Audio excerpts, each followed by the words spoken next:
ዛሬ ላይ ዓለምን የሚያስተዳድሯት ከፊት የምናያቸው ጥቂት ባለክራቫት ሰዎች ሳይሆኑ ከኋላ ስሌቱን የሚቀምሩና ባለሱፎችን የሚያዙ ክንደብርቱና ስውር ማህበሮች እንዳሉ ይታመናል።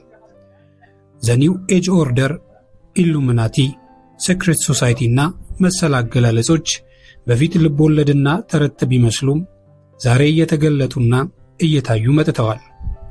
እንዲሁም ብዙ ዘፋኝና ተዋናይ የሆሊውድ ስመኞች የድብቁ ማህበረሰብ አባል መሆናቸው እየተጠረጠረ በእጃቸው የአባልነት ምልክቶችን እያሳዩ አልፎም ነፍሴን ለሰይጣን ሸጫለሁ ብለው በአደባባይ ቃላቸውን እየሰጡ የምስጢራዊው ማህበረሰብ ድብቅነት እየተገለጠ ምስጢራዊነቱ እየተፈታ ገሃድ ሆኗል።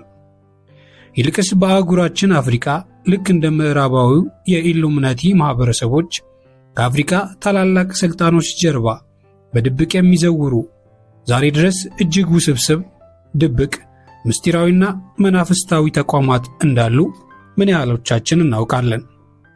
በዛሬው ዝግጅታችን በየአቅጣጫው ካሉ የአፍሪካ ምስጢራዊና መንፈሳዊ ማህበሮች ውስጥ የናይጄሪያን ስልጣን ከኋላ ሆኖ እየዘወሩት ነው የሚባሉትን ድብቅ ማህበሮች እናያለን። ለሂፓፕ ንጉሱ ማይክል ጆሴፍ ጃክሰንና መሰል ዝነኞች ሞት የኢሉሚናቲ ማህበረሰብ ተጠያቂ ነው ተብሎ እንደሚታመነው ሁሉ በፈረንጆች 1976 ከተገደለው የናይጄሪያ ጦር ሰራዊት መሪ ጀነራል ሙርታላ መሐመድ እንዲሁም በ1986 ከሞተው ታዋቂ ናይጄሪያዊ ጋዜጠኛ ዴሌጊዋ ሞት ጀርባ ስውር እጃቸው እንዳለ ይታመናል። ኦግቦኒ ፍራተርኒቲ ይባላሉ።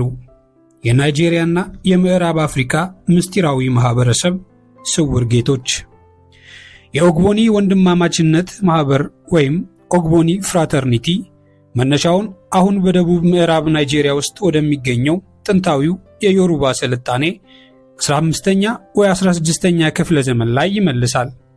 የቅኝ ግዛት አገዛዝ ከመጀመሩ በፊት የዮሩባ መንግስት በፖለቲካ በሃይማኖትና በፍትህ ተቋማት መካከል ባለው ስስ ሚዛን ሲተዳደሩ፣ ከነዚህም መካከል ኦግቦኒ ፍትህን በማስከበር መንፈሳዊ ስርዓትን በመጠበቅና ነገስታትን በመምከር ረገድ ወሳኝ ሚናን የሚጫወት ድብቅ ሆኖም ተጽዕኖ ፈጣሪ ኃይል ነበር። ኦግቦኒ ገዢዎች በጥበብና በቁጥጥር እንዲገዙ በማድረግ በንጉሱ ኃይል ላይ እንደ ማጣሪያ ሆኖ አገልግለዋል።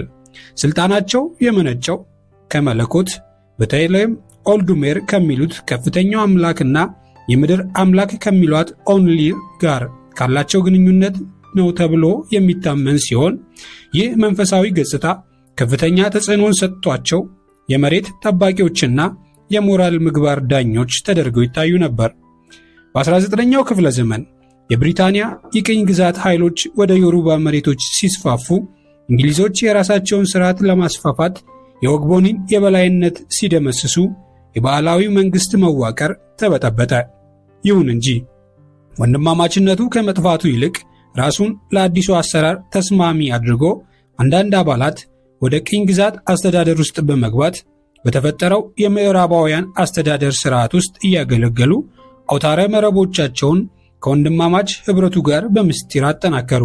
ዛሬ ብዙዎች የኦግቦኒ ወንድማማችነት ማህበር ከትዕይንቱ በስተጀርባ ኃይልን መያዙን እንደቀጠለ፣ ታሪካዊ ውርሱን እየጠበቀና ከዘመኑ ጋር እየተሻሻለ የወግ ጠባቂዎች ወይም የሥርዓቱ ዘዋሪዎች ልሂቃን ተደርገው ቢታዩ የኦግቦኒ መነሻዎች የፖለቲካ፣ የመንፈሳዊ ዓለምና የምስጢራዊነት ጥልቅ ትስስርን ያሳያሉ።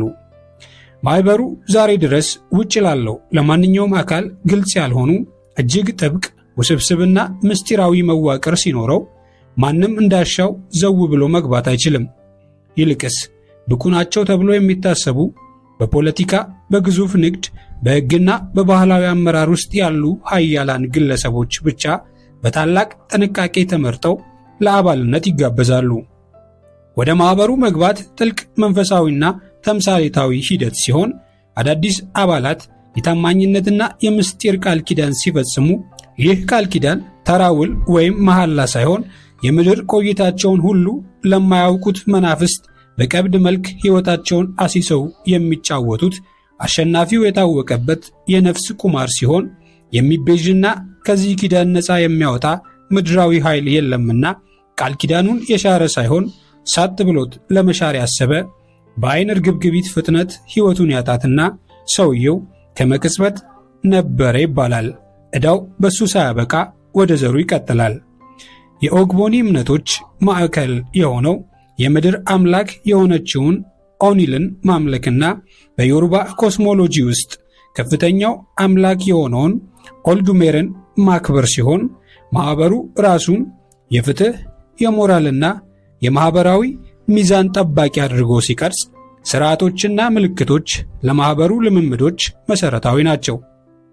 ስብሰባዎች በምስጢራዊ ቦታዎች የሚካሄዱ ሲሆን ማንኛውም በስብሰባው ላይ የተደረገም ድርጊት ይሁን የተወራ ወሬ ውሾን ያነሳ ውሾ ይሁን በሚል ውጭ ሳይነሳ በታላቅ የምስጢር ሳጥን ተቆልፎበት ስብሰባው ይገባደዳል።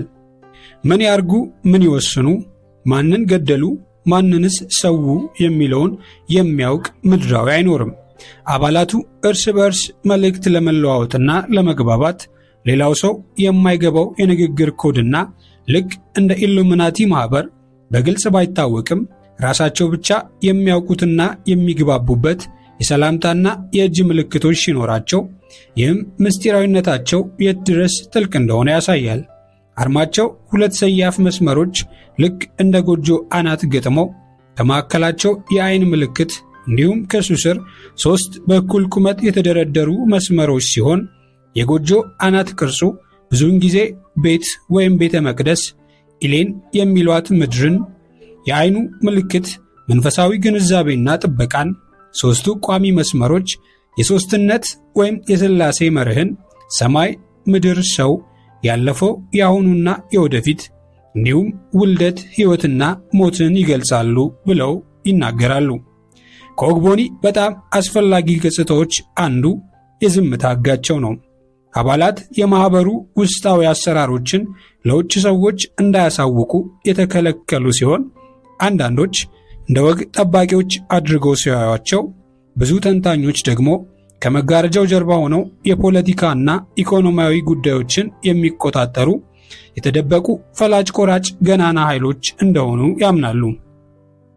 ላለፉት ብዙ አስርት ዓመታት የኦግቦኒ ወንድማማችነት ማኅበር ከመንፈሳዊና ባህላዊ ስሮቹ እጅግ አልፎ ራሱን በናይጄሪያ የፖለቲካና ኢኮኖሚ መዋቅሮች ውስጥ በጥልቀት እንደከተተ ሲታመን፣ ብዙዎች አባላቱ በከፍተኛ የመንግሥት ተቋማት በዳኝነትና ዋና ዋና ኢንዱስትሪዎች ውስጥ ቁልፍ ቦታዎችን እንደሚይዙና ተጽዕኖአቸውን በመጠቀም የብሔራዊ ፖሊሲዎችንና የንግድ ልውውጦችን ለእነርሱ በሚጠቅምና በሚመች መልኩ የሚቀርጹ ባለስውር ፈርጣማ እጆች እንደሆኑ ያምናሉ። ዛሬ ላይ የሀገሪቱ ምርጫዎችን፣ ከፍተኛ ሹመቶችን፣ ብሔራዊ ውሳኔዎችን ተቆጣጥረው ፖለቲከኞች፣ ነጋዴዎችና ዳኞች ለማኅበሩ በመታመን ከሕግ በላይ ሆነው ገለው አጥፍተው የማይጠየቁ ሆነዋል ተብሎ ይታመናል። እነዚህ ውንጀላዎች ቢኖሩም የማኅበሩ እጅግ በጣም ጥልቅ ምስጢራዊነትና ውስብስብነት ለተቀናቃኞቹ አንድ ማስረጃ አይተውምና በናይጄሪያ ፖለቲካ ውስጥ ሿሚና ሻሪ፣ ገዳይና ነፍስ ዘሪ፣ ሕግ አስከባሪና ሕግ ገርሳሽ፣ ጠያቂ አልባ ሆኖ መቀጠሉ በአፍሪካ ውስጥ በጣም ምስጢራዊና አወዛጋቢ ድርጅቶች ውስጥ አንዱ ያደርገዋል። የኦግቦኒ ወንድማማችነት ማኅበር ከብዙ የናይጄሪያ ጋዜጠኛና ፖለቲከኞች ሞት ጀርባ በጓሮ ቢያሙትም የትኛውም ኃይል ግን ሊጋፈጠው ፊቱ ሊቆም አልቻለም። ከአወዛጋቢ ጉዳዮች አንዱ የማኅበሩ አባላት በማኅበሩ ውስጥ ላላቸው መንፈሳዊና በሀገሪቱ ውስጥ ላላቸው መንግሥታዊ ሥልጣን እርከን ከፍታ የግዴታ በአምልኮች ሥርዓታቸው ላይ በትእዛዙ መሠረት የተመረጠን ሰው ደም እንደ መሥዋዕት ማቅረብ አለባቸውና ሰውን እንደ በግ ማረድ አንዱ የአምልኮ ሥርዓታቸው መሆኑ የአደባባይ ምስጢር ቢሆንም ከመረጃ በዘለለ ከዚህ መቃብር ሆድ የሆነ ምስጢራዊ ማኅበር ማንም ማስረጃ ሊያቀርብ አልቻለም። ሌላው ትልቅ ውዝግብ ከወንጀልና ከሙስና ጋር ያለው ግንኙነት ሲሆን ኦግቦኒ ምስጢራዊ አውታረ መረቦቹን በመጠቀም የንግድ ኮንትራቶችን ለመቆጣጠር፣ የሕግ ጉዳዮችን ለማጭበርበርና አባሎቻቸውን ከክስ ለመጠበቅ ይጠቀማሉ ይላሉ። የማኅበሩ አባላት የሆኑ አንዳንድ የመንግሥት ባለሥልጣናት ዳኞችና የሕግ አስከባሪ መኮንኖች በኦግቦኒ አባላት ላይ ለሚፈጸሙ ወንጀሎች ዓይናቸውን ጨፍነው ያልፋሉ የሚሉ ውንጀላዎች ቀርበዋል። እነዚህ ወሬዎች ቢኖሩም በማኅበሩ ውስጥ ያሉ ብዙዎች እነዚህን ውንጀላዎች አጥብቀው ይክዳሉ። ኦግቦኒ በህብረተሰቡ ውስጥ የሞራል ሥርዓትና ፍትሕን ለማስጠበቅ የተሰጠ መንፈሳዊና ባህላዊ ማኅበረሰብ ብቻ እያሉ እንደነሱ አባባል የውጭ ሰዎች ሥርዓቶቻቸውንና ምልክቶቻቸውን በተሳሳተ መንገድ ይተረጉማሉ፣ በፍርሃትና ባለማወቅ ከክፉ ድርጊታቸው ጋር ያያይዛቸዋል ብለው ይሟገታሉ። በተረጋገጠ ጥቂት ማስረጃዎች ግን የኦግቦኒ እውነተኛ ተፈጥሮ በምስጢር የተሸፈነ ነው። እነሱ የዮሩባ ወጎች ጠባቂዎች ናቸው ወይስ ምስጢራዊና አደገኛ ድብቅ መናፍስታዊ ኃይሎች?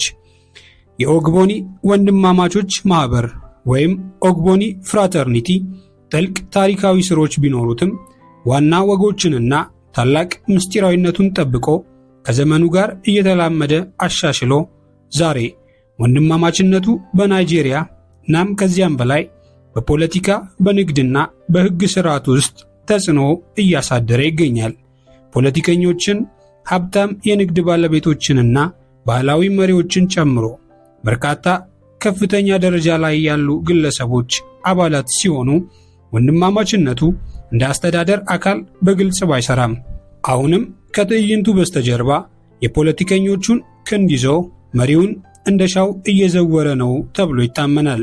ምስጢራዊ ስብሰባዎች፣ እነሱ ብቻ የሚያውቁት የእጅ መጨባበጥ፣ የሚግባቡበት ምስጢራዊ ቃላትና በአባላት መካከል ያለው የውስጥ ታማኝነት ኦግቦኒ በዘመናዊ አስተዳደር ውስጥ ምን ያህል ኃይል እንዳለው በትክክል ለማወቅ አስቸጋሪ አድርገዋል። ውድ የማራኪ ስቶሪስ ቤተሰቦች በዛሬው ዝግጅታችን ከአፍሪካ ድብቅ ምስጢራዊ ተቋማት ውስጥ አንዱ የሆነውን ኦግቦኒ ፍራተርኒቲን አይተናል። በሌላ ማራኪ ታሪክ እስከምንገናኝ ድረስ መልካሙን ሁሉ እንመኛለን።